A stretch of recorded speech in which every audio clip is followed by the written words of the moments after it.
أهلا بكم مشاهدينا متابعينا في كل مكان. نلتقي اليوم في مباراة منتظرة كما هو واضح، فالطقس جميل جدا وكل شيء يعد بمباراة كبيرة هنا.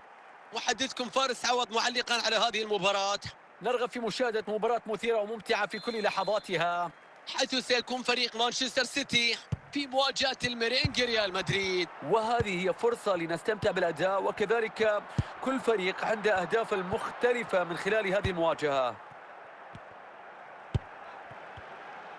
تحول في السيطرة على الكرة، كريسبو، تدخل شرعي واستخلاص للكرة، افتكاك في منطقة الجزاء، الكرة تبعد في هذه اللحظة.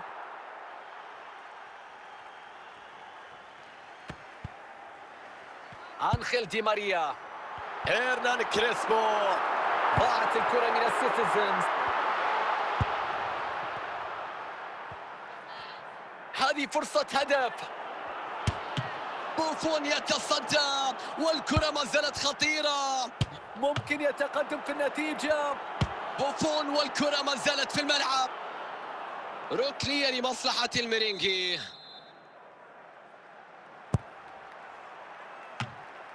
مرة أخرى ضربة زاوية،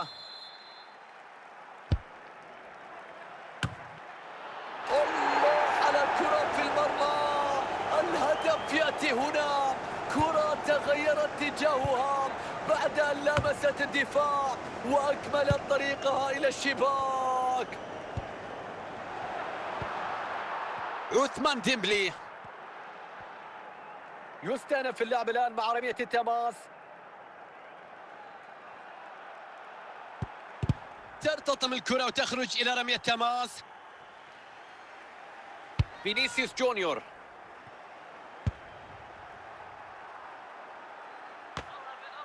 كرة بيتغير اتجاهها وتخرج إلى رمية تماس.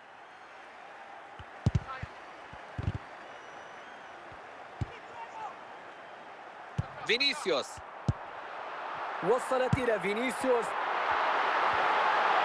كرة تعود إلى ريال مدريد.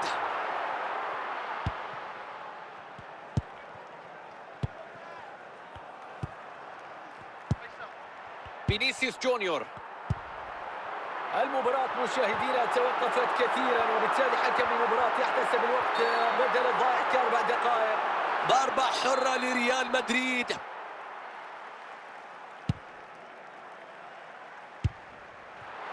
فينيسيوس جونيور تصل إليه كرة للتسديد الآن. تنطلق الآن الصافرة معلنة عن نهاية شوط المباراة الأول.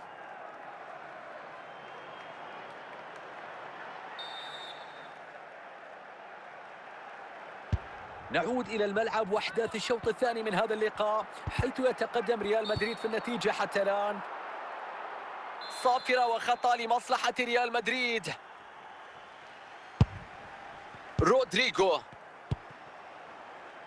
بيلينغهام، تمريرة تفتقد للدقة وتخرج إلى خارج الملعب رمية تماس إذن.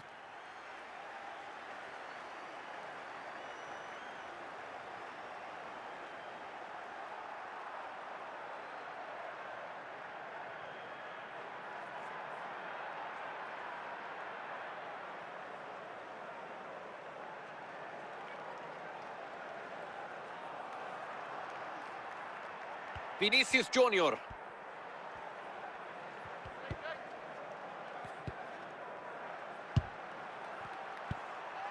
عثمان ديمبلي، بيلينغهام، هيرنان كريسبو.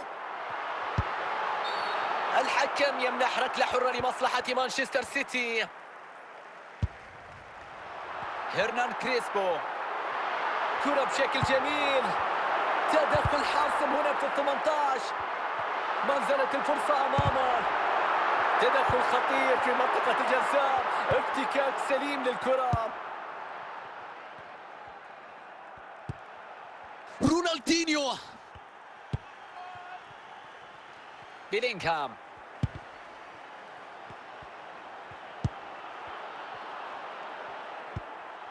بيلينغهام،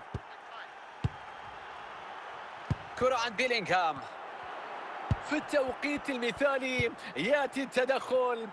كرة هدف الآن، الكرة في المرمى، هدف يوسع الفارق إلى هدفين.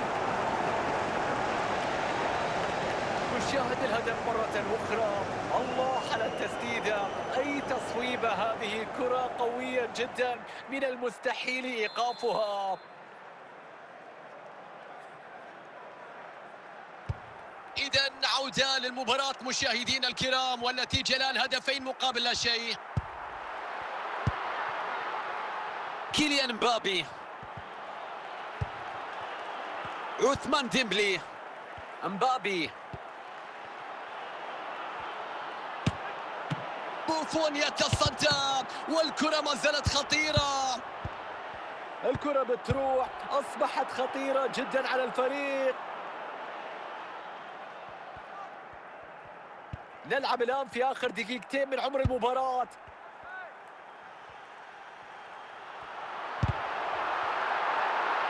كرة بترجع لحارس المرمى. تنطلق صافرة نهاية المباراة معلنة فوز ريال مدريد. فوز يعبر عن قوة الفريق ليس فقط كرويا لكن ذهنيا أيضا. هذا الأمر يجعله يعرف كيف يخرج منتصرا في مثل هذه المباريات.